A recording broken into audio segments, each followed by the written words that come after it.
राम राम जी।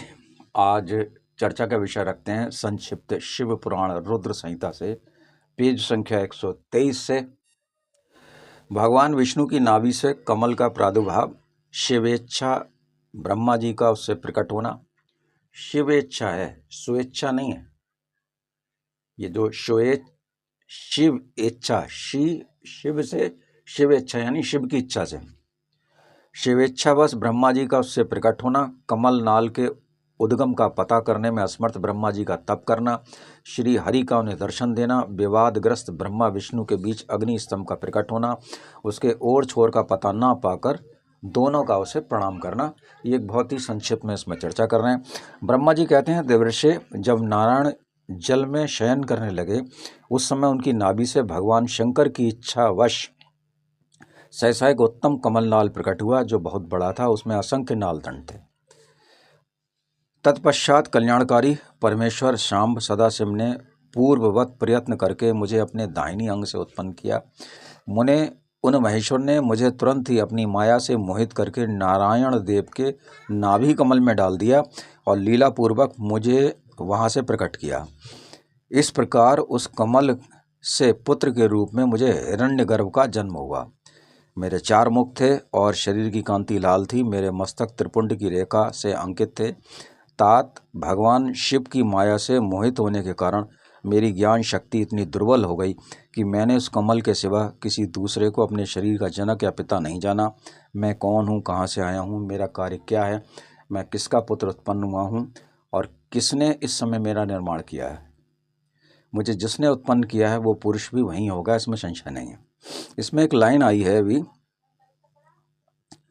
कि मेरे शरीर की कांति लाल थी, मेरे मस्तक पर त्रिपुंड की रेखा से अंकित थे। आज भी आप देखेंगे तो बालक के जब ऐसे करते हैं ना, ऐसे तो 3 लाइनें यहाँ पे खिंची हुई होती हैं। बहुत से लोगों के 2 होती हैं, बहुत से लोगों के 3 होती हैं। ये लाइनें जन्म से लेकर और मृत्यु पर्यंत तक लोगों के 90% लोगों के देखी जा सकती है। किसी में 1 होगी, किसी जैसे ऐसे सरकार से माथा करोगे ना तो यहाँ पे किसी के 2 होंगे, किसी की 3 लाइन, यहाँ पे लाइनें पड़ी हुई होती हैं सुकड़न से। वो कह रहे हैं वो लाइनें भी थी, इसमें त्रिपुंड था, उसको उन्होंने त्रिपुंड बताया।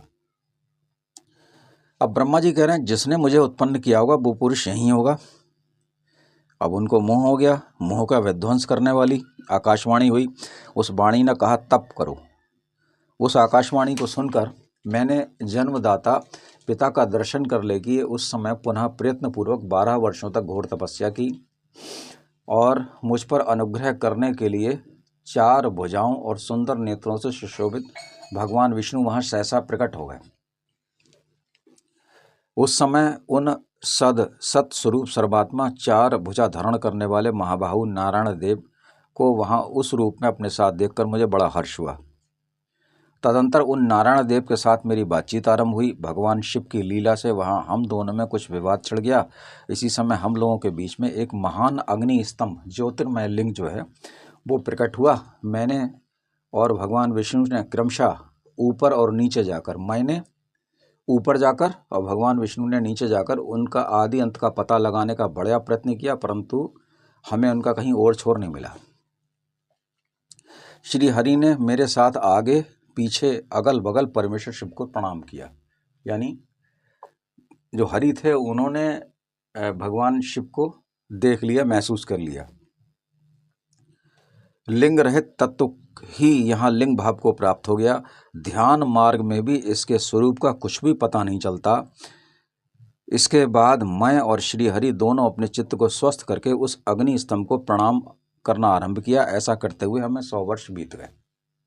तो यहाँ पर ब्रह्मा विष्णु के बीच में अग्नि स्तंभ प्रकट हुआ, ये उनका कहना है।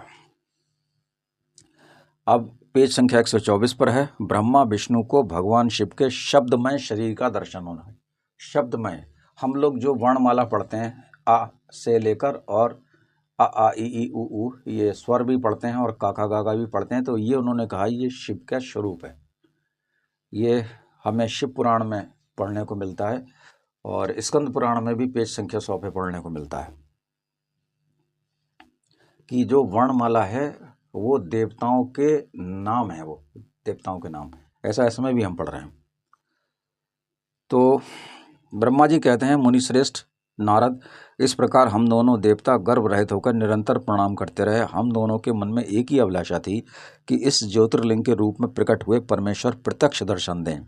भगवान शंकर दीनों के प्रतिपालक हैं। उस समय वहाँ उन सुरश्रेष्ठ ने ओम ओम ओ लिखा है और 3 लिखा है, माँ लिखा है। तो जहाँ 3 लिखा हो वो दीर्घ स्वर हो गया, यानी हमें देर तक बोलना है।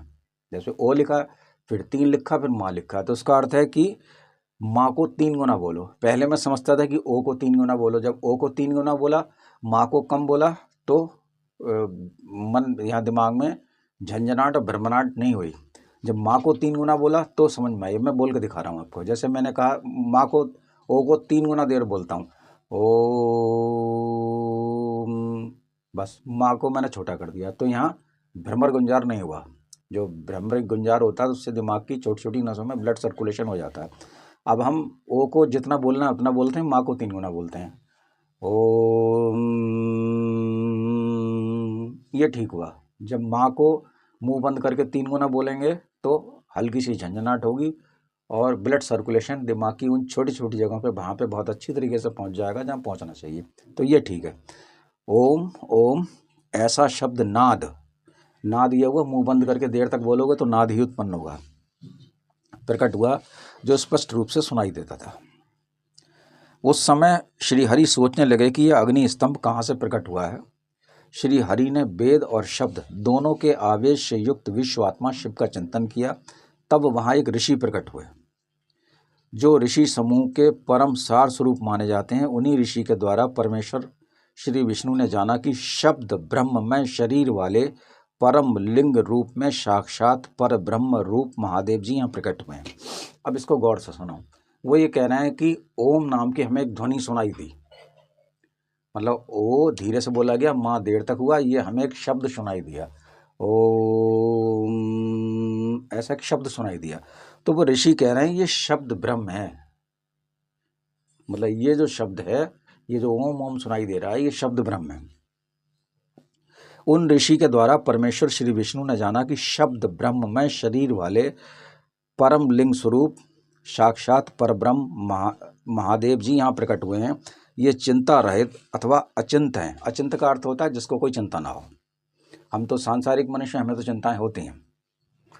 वहाँ जाकर मन वाणी उसे प्राप्त किए बिना ही लौट आती है। उस परब्रह्म परमात्मा शिव का वाचक एक अक्षर प्रणव ही है, यानी ओम ही है। अब मैं इसको थोड़ा सा और संक्षिप्त कर रहा हूँ, बीच में मैंने बहुत बड़ा हिस्सा आपको छोड़ दिया क्योंकि वीडियो लंबी हो जाती। तत्पश्चात परमेश्वर भगवान महेश प्रसन्न हो अपने दिव्य शब्दमय रूप को प्रकट करके हंसते हुए खड़े हो गए। आकार उनका मस्तक, यानी छोटा आ जो है वो शिव जी का मस्तक है, ऐसा कह रहे हैं वो।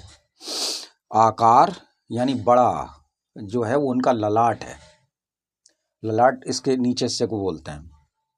ईकार यानी छोटी दाहिना, और बड़ी ई जो है वो बायां नेत्र है। इकार दाहिना और ईकार बायां नेत्र है। दाहिना का मतलब सीधा। उकार छोटा ऊ जो है वो दाहिना और बड़ा ऊ जो है वो बायां कान बताया जाता है।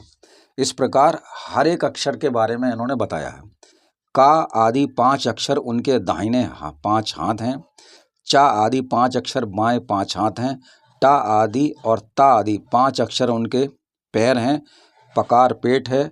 फकार दाहिना पार्श्व बताया गया है। मकार यानी माँ अक्षर उन योगी महादेव शंभू का हृदय है। या से लेकर 7 अक्षर सर्वव्यापी शब्द के शब्द में शरीर की 7 धातुएं हैं। हकार उनकी नाभि है। छकार मेढ्र यानी मूत्रेंद्री कहा गया। इस प्रकार निर्गुण और गुण स्वरूप परमात्मा शब्दमय रूप को भगवती उमा के साथ देखकर मैं श्री हरि दोनों कृतार्थ हो गए। इस तरह शब्द ब्रह्ममय शरीरधारी महेश्वर शिव का दर्शन किया। तो ये कहने का जो वर्णमाला है हमारी, जो अक्षर हैं वो भगवान के शिव स्वरूप में, शिव का शरीर है। इसीलिए हमारे यहाँ जो पुस्तकें थी, पहले जब बच्चे पढ़ने जाते थे तो वो पुस्तक को माथे से लगाते थे, ऐसे करके, ऐसे ज्ञान को माथे से लगाते थे। आजकल तो लोग अखबार पे बैठते हैं, अखबार पे खाना खाते हैं। यानी अब जो विद्या है विद्या को लोग सम्मान नहीं देते, और बहुत से लोग तो ऐसे हैं कि जिस विषय में उनका रत्ती भर भी ज्ञान नहीं होता उसमें बहुत लंबी चौड़ी बातें करते हैं, और जो उस विद्या के ज्ञानी होते हैं वो कहते हैं ये मूर्ख हैं। अरे भाई, आपको जो विद्या आती है उसी में ज्ञान प्रकट करिए। ये आज हमने यहाँ पढ़ा है, ये पेज संख्या 126 शिव पुराण में ये जो शब्द वर्णमाला है ये शिव जी का स्वरूप है, ये इन्होंने इसमें बताया है, और यही चीज़ें आपको स्कंद पुराण में भी पढ़ने को मिलेंगी। हरिओम।